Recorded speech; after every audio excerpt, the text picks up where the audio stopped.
ஓம் மகாகணாதிபதயே நமோ நமः. ஓம் வக்ரதுண்ட மகாகாய சூரியகோடி சமப்பிரப நிர்விக்னம் குருமே தேவ சர்வகாரியேஷு சர்வதா. அந்த நேயர்களே, ஸ்ரீ விஸ்வ பிரம்மம் அனுக்கிரக ஜோதிடம் என்ற ஜோதிட அலுவலகத்திலிருந்து அடியேன் நடராஜாச்சாரி பல ஜோதிட கருத்துக்கள் அவ்வப்போது அளித்து வந்து கொண்டுதான் இருக்கிறேன். அதற்கு நல்ல வரவேற்பும் அளித்து கொண்டுதான் இருக்கிறீர்கள். உங்கள் அன்பு உள்ளங்களுக்கு என் மனமார்ந்த நன்றி. சமீப காலமாக நான் வெளியிட்டு வரும் ஒரு ஜோதிட தலைப்பு களத்திரம். அதாவது ஒரு லக்னத்திற்கு 7ஆம் இடத்திலே ஒரு கிரகம் இருந்தால் 7ஆம் இடம்தான் களத்திரம். கணவன் மனைவி வாழ்க்கை பற்றி சொல்லக்கூடிய அந்த 7ஆம் இடத்திலே ஒரு கிரகம் சிலரது ஜாதகத்திலே அமைந்துவிடும். அப்படி ஒரு லக்னத்துக்கு 7ஆம் இடத்திலே ஒரு கிரகம், அதாவது சூரியன் இருந்தால் அவர் என்ன செய்கிறார்? சந்திரன், அடுத்து செவ்வாய், புதன், குரு, சுக்கிரன், இப்படி இந்த கிரகங்கள் ஒரு லக்னத்துக்கு 7ஆம் இடத்திலே சூரியனோ அல்லது சந்திரனோ அல்லது செவ்வாயோ அல்லது புதனோ அல்லது சுக்கிரனோ அல்லது குருவோ, இந்த ஜாதகங்களில் உங்களுடைய ஜாதகங்களை எடுத்து பார்க்கும்போது அந்த 7ஆம் இடம் என்ற அந்த களத்திர ஸ்தானத்தில் இதில் ஏதாவது ஒரு கிரகம் அமைந்தால் அதன் பலன் எப்படி?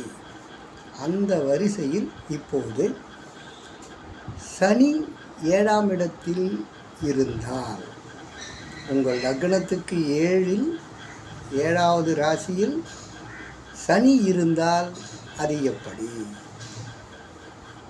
சனி என்பவன் ஒரு மந்தக்காரகன். அவர் நீங்கள் எந்தையும் ஸ்பீடாலாம் அவர்கிட்ட நடக்காது. அதாவது ஸ்பீடாக செஞ்சு முடிச்சிடலாம். 21 வயசு ஆயிடுச்சு, 22 வயசில் கல்யாணத்தை பண்ணிடலாம் அப்படின்னு நீங்கள் பிளான் பண்ணிங்கன்னா, அந்த 7ஆம் இடத்தில் சனி இருப்பவர்களுக்கு ஒன்றும் நடக்காது. 4 வருஷமாக பார்க்குறேன், 5 வருஷமாக பார்க்குறேன், 6 வருஷமாக பார்க்குறேன். 7ல் சனியை அமைந்த ஜாதகர் எத்தனை வருஷம் பார்க்குறாருன்ற கணக்கு கிடையாது. அவர் எத்தனை வயசில் கல்யாணம் பண்ணிக்க வைப்பாருன்றது தான் கணக்கு. அப்படி பார்க்கும்போது 7ல் சனி இருந்தால் அவன் ரொம்ப ஸ்லோ மாஸ்டர் தானே. எப்படியும் 30 வயசை தாண்ட வச்சுடுவார்.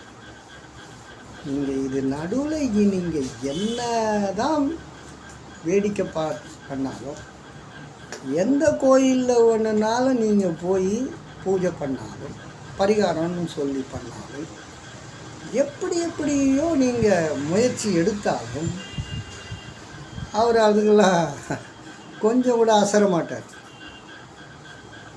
நான் 7ல் சனி பகவான்னு நான் உட்காந்துருக்கிறேன், நீ அவ்வளோ சீக்கிரம் கல்யாணத்தை பண்ணிடுவியா அப்படின்னு கால தாமதத்தை கொடுப்பார்.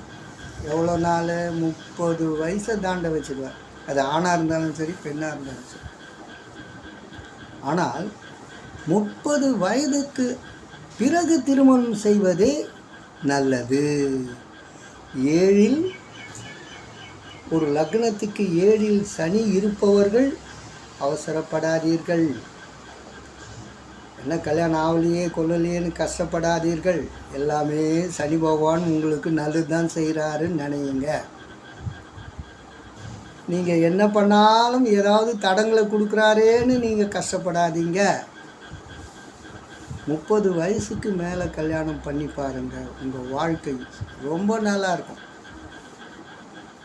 இதற்குள்ளார நீங்கள் ஏதாவது ஒரு முயற்சி எடுத்து சொந்தத்தில் வந்தது, இந்த பையன் லவ் பண்ணிட்டான், அதனால் நான் கல்யாணம் பண்ணிட்டேன், இப்படி அப்படின்னு ஏதாவது ஒரு வகையில் நீங்கள் அவசரப்பட்டு உங்கள் மகனுக்கோ மகளுக்கோ திருமணத்தை நீங்கள் செய்து வைத்து விட்டால் சனீஸ்வரனுக்கு கோபம் வந்துடும், அவன் குணம் மாறிடும். அப்படியா? நான் என் பேச்சு உங்ககிட்ட எடுபடலைன்னு நினைக்கிறீங்களா அப்படின்னு சொல்லி கோபப்படுவார். கோபப்பட்டாருன்னா அவ்வளோதான், அந்த 7ஆம் பாவத்தை கெடுக்க ஆரம்பிச்சு பிரச்சனையை கொடுத்துருவார். என்ன பிரச்சனை ஏது பிரச்சனைன்றது அவங்கவுங்க கர்மா பலன் பிரகாரம் அனுபவிக்க வேண்டி வரும். அது வேறு ஒரு வகையான பிரச்சனையை இந்த சனீஸ்வரன், இந்த சனி பகவான் கொடுப்பார்.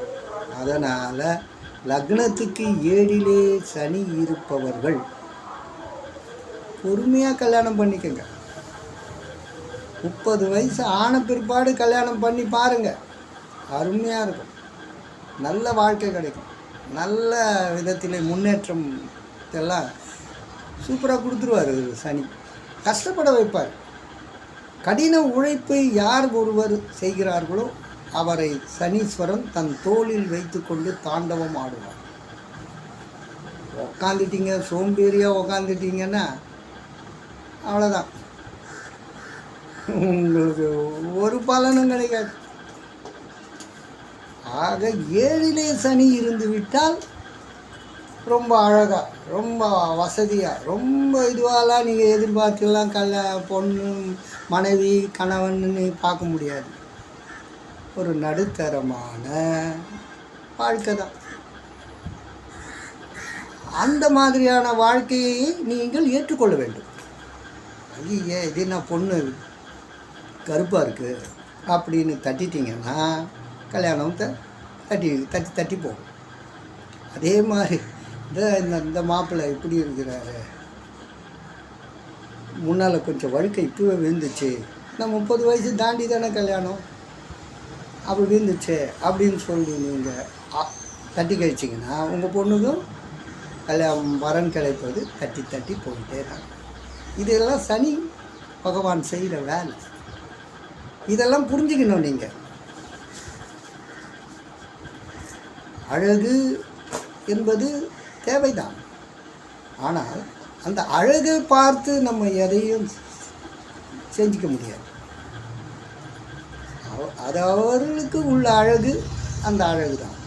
அதை நம்ம இவ்வளோதான், இது இப்படித்தான் இப்படின்னு ஒரு திருப்தியோடு நம்ம வாழ்க்கையில் வச்சுக்கிட்டு ஒரு வகையில் அந்த வாழ்க்கையை ஒரு வழியாக நம்ம செம்மையாக செய்வது எப்படி, சிறப்பாக வாழறது எப்படி அப்படின்ற ஒரு கால்குலேஷன் நீங்கள் போட்டு வச்சுட்டிங்கன்னு வச்சுங்க, எப்படிப்பட்ட மாப்பிள்ளை வந்தாலும் சரி நான் சந்தோஷமாக வாழ்ந்து காட்டுறேன் பார், எப்படிப்பட்ட மனைவி வந்தாலும் சரி நான் அவளோடு இன்பமாக வாழ்ந்து காட்டுகிறேன் பாருன்னு சொல்கிற ஒரு உறுதிப்பாடு ஒரு உன்னதமான வாழ்க்கைக்கு அது நல்லா வழிகாட்டும்.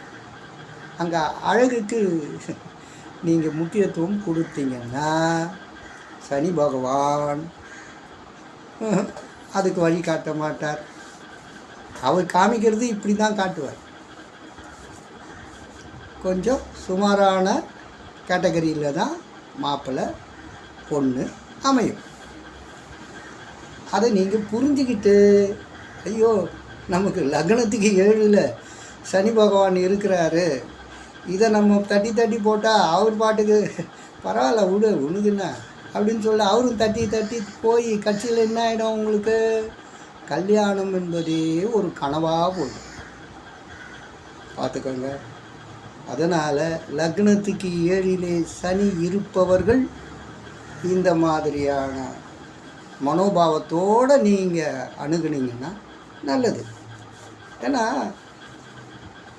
அவர் எப்பவுமே 7ஆம் இடம்ன்ற கலத்திரத்தில் உட்காந்து அதை பண்ணுறார். டிலே, தாமத திருமணம், அதுவே நல்லது.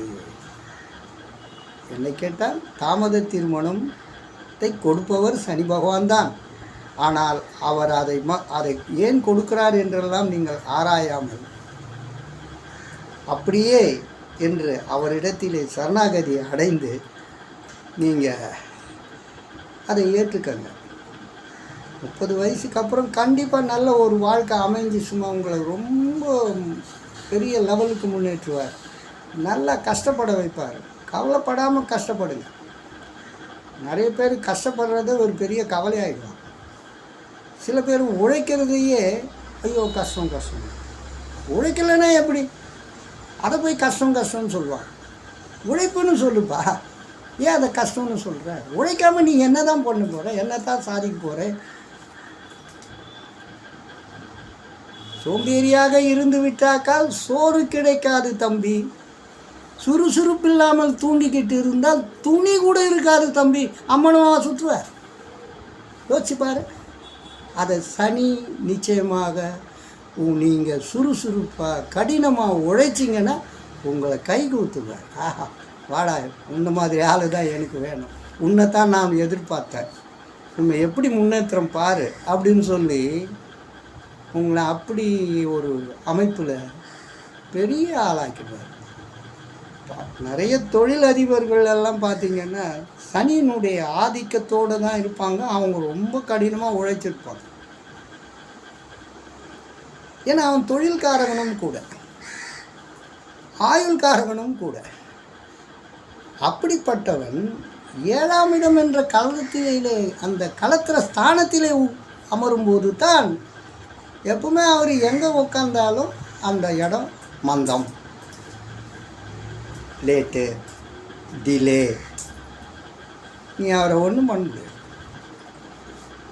இப்போது சனி 2ஆம் இடத்திலே அமர்ந்து விட்டால் குடும்பம் ஸ்தானம் இல்லையா, அதில் அமர்ந்தாலும் அவர் என்ன பண்ணுறார், குடும்பம் அமையிறதில்ல சிக்கல்.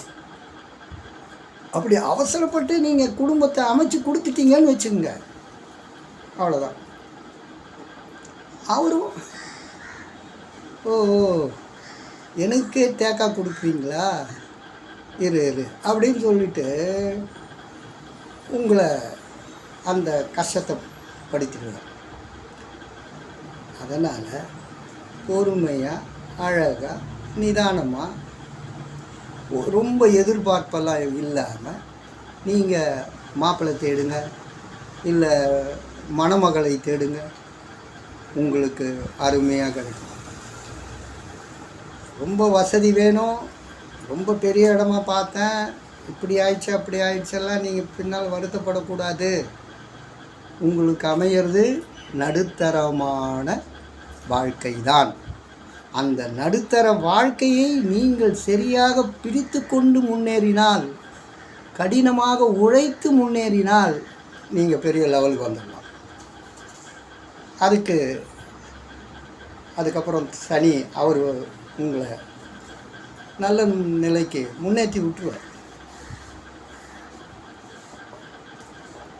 அதனால்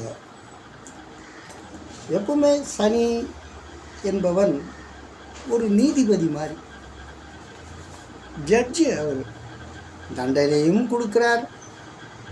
அவர் தண்டனை எது கொடுப்பார், குற்றம் செய்தால்தான் தண்டனை கொடுப்பார். அது மாதிரி நீங்கள் ஏதாவது தவறு பண்ணிங்கன்னா அங்கே அதுக்குண்டான தண்டனையை கொடுப்பவரும் சனி தான்.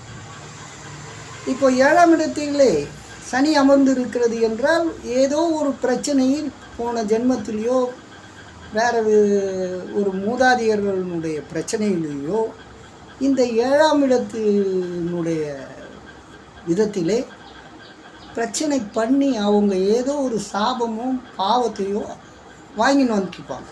அதை அப்படியே உங்கள் தலைமுறைக்கு எப்பா எடுத்துங்கோ அப்படின்னு சேர்த்து விட்ருவாங்க. அதனால் அப்படிப்பட்டவர்களுக்கு தான் லக்னத்துக்கு 7ஆம் இடத்திலே இந்த சனி உக்காந்துக்கிறார். எல்லாருக்கும் உட்காந்து மாட்டார். அப்படி லக்னத்துக்கு 7ஆம் இடத்தில் சனி அமர்ந்து விட்டால் எல்லாமே ஸ்லோ தான், டிலே தான், தாமதமாக தான் இருக்கும். ஆனாலும் நல்லது. இப்போது ஒரு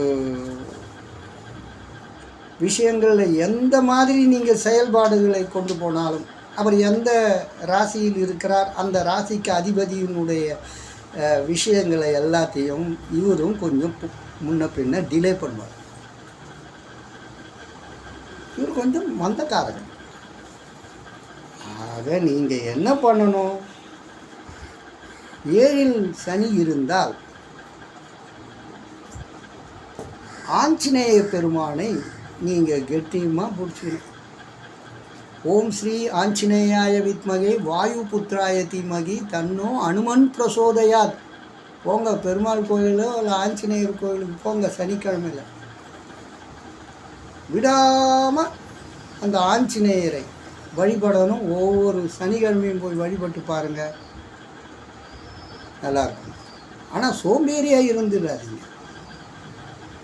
சோம்பேறியாக இருந்துட்டிங்கன்னா அது ஒன்றும் உபயோகப்படாது. ஏன்னா அந்த வகையில் உங்களுக்கு சுறுசுறுப்பு இல்லாமல் இருப்பீங்கள்ல, அப்போது நீங்கள் என்ன பண்ணுவீங்க? ஆனால் நீங்கள் அப்படி இருந்துட்டிங்கன்னா எல்லாமே பாழ், அவ்வளோதாங்க. உழைச்சே ஆகணும். உழைக்காமல் இருந்தால் ஒருத்துக்கும் பிரயோஜனம் இல்லை. சனி உங்களை வச்சு செஞ்சிடுவான். கஷ்டப்பட்டீங்கன்னா முன்னேற்றுவான். என்னால் முடியலப்பா, என்னால் அப்படிப்பா இப்படிப்பா, எது உங்களால் முடியும், நீங்கள் சம்பாதிச்சு தான் ஆகணும், உழைச்சி தான் ஆகணும். அதை கஷ்டம்னு சொல்லிக்கிட்டு ஓரம் கட்டிக்கூடாது. அப்படியெல்லாம் பண்ணிங்கன்னாக்கா அவ்வளோதான், உங்களால் வாழ்க்கையில் ஒன்றும் பண்ண முடியாது. புலம்பிக்கிட்டு தான் இருப்பீங்க. ஐயோ எனக்கு இவன் செய்யலை, அவன் செய்யலை, என்னை இப்படி வச்சுட்டாங்க, இப்படி பண்ணிட்டாங்க, இதை கட்சியில் பார்த்தா என்னையா ஏன் உனக்கு அப்படின்னா, ஒருத்தர் இருந்தார். அவர் வேலைக்குன்னு போவார், ஆனால் கரெக்டான டைமில் போக மாட்டார். அதில் ஒரு சோம்பேறித்தனம். 10 மணிக்கு ஆஃபீஸுன்னா இவர் 10:30க்கு போய் அங்கே நிற்பார். நீ 1/2 hour லேட்டு, எல்லோரும் 10 மணிக்கு வராங்க, நீ மட்டும் நான் 10:30க்கு வரேன். வரும்போது டிராஃபிக் ஜாமு, வரும்போது பெட்ரோல் காலி ஆயிடுச்சு. இப்படி சாக்கு போட்டு சொல்லி சொல்லி என்ன பண்ணுவார், அவர் தான் கரெக்டுன்னு சொல்லுவார். அப்போ மற்றவங்களாம் 10 மணிக்கு வரவங்க பார்த்து, நீங்கள் என்னால் நானும் தான் முயற்சி பண்ணுறேன், ஆனால் வழியில் இந்த மாதிரி ஏதாவது பிரச்சனை வந்துடுது அப்படின்னு சொல்லிட்டு இவர் 10:30க்கு என்ட்ரி ஆகி தேவையில்லாத பிரச்சனையை கலப்புவார், திட்டு வாங்குவார்.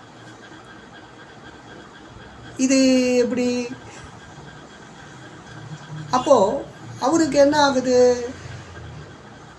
ஏதோ ஒரு வகையில் அவருடைய உழைப்புக்கு அவரே மண்ணை போட்டுக்கிறார். இது மாதிரியெல்லாம் நீங்கள் கொஞ்சம் சுறுசுறுப்பு இல்லாமல் எதையாவது சாக்கு சொல்லி வாழ்க்கையில் முன்னேறலைன்னா ஒன்றுமே நடக்காது. டைமோடு போகணும், டைமோடு வேலை செய்யணும், டைமோடு சம்பாதிக்கணும், டைமோடு சாப்பிட்ணும், எல்லாம் கரெக்டாக இருக்கணும்னு அந்த கொள்கை இருக்கணும். உழைச்சே ஆகணும். அப்போ தான் நான் ஆம்பளை. ஆம்பளைன்னா என்ன, புருஷ லட்சணம்னா என்ன, உழைப்பு, சம்பாத்தியம். இது இருக்கிறவன் தாயா ஆம்பளைன்னு சொல்லிக்கலாம். அப்படி இல்லைன்னா ஓரமாக உட்காந்துக்கங்க. அதனால் ஒரு பிரயோஜனமும் இல்லைன்றது நீங்களே உணர்வீங்க. இந்த சனி பகவான் அப்படிப்பட்ட ஆள். அதனால் லக்னத்துக்கு 7லே சனி இருப்பவர் காலதாமதமாக திருமணம் செய்து கொள்ளுங்கள். 1. 2வது, கடினமாக உழைச்சாதான் முன்னேறுவீங்க. அந்த தாரக மந்திரத்தை வச்சுக்கங்க. எதை எடுத்தாலும் கஷ்டம் கஷ்டம்னு சொல்லி நீங்கள் செய்கிற உழைப்புக்கே நீங்கள் கஷ்டம்னு சொல்லிக்கிட்டு இருக்காதீங்க. அது உங்களுடைய வாழ்க்கை முன்னேற்றத்திற்கான உழைப்பு. அப்படின்ற நிலையில் நீங்கள் கடினமாக உழைங்க. அப்புறம் என்ன சார் இருக்குது, உழைக்காம என்ன பண்ண போகிறோம்? சம்பாதிக்கணும்னா உழைக்கணும். உன்னால் என்ன பண்ண முடியுமோ அதை பண்ணு, சம்பாதி, உழைச்சி பாரு. அவ்வளோதானே. அடுத்தவனை பார்த்து ஐயோ ஐயோ நான் அலறிக்கினாலும் அவன் அப்படி போகிறான் இப்படி போகிறான்னு நம்மளால் முடியலேன்னு சொன்னாலும் அப்படியெல்லாம் கம்பேர் பண்ணாலும் வேலைக்கு ஆகாது. அவனால் முடிஞ்சதை அவன் செஞ்சு சம்பாதிக்கிறான். நம்மளால் என்ன முடியும்? நம்ம என்ன செஞ்சால் இந்த வருமானத்தை நம்ம பெருக்க முடியும், இன்க்ரீஸ் பண்ண முடியும். இன்றைக்கி இதை பண்ணுறோம், அதை பண்ணுறோம், இதே எப்படி டெவலப் பண்ணணும், இப்படியெல்லாம் யோசித்து உழைச்சிக்கிட்டே இருக்கணும். எப்படி அந்தந்த வயசுக்கு உழைச்சிக்கிட்டே இருக்கணும். உழைப்பு உழைப்பு உழைப்பு, அவ்வளோதான். அதை இன்னி அளவு கூட நீங்கள் அதில் எந்த காம்ப்ரமைஸும் கிடையாதுயா.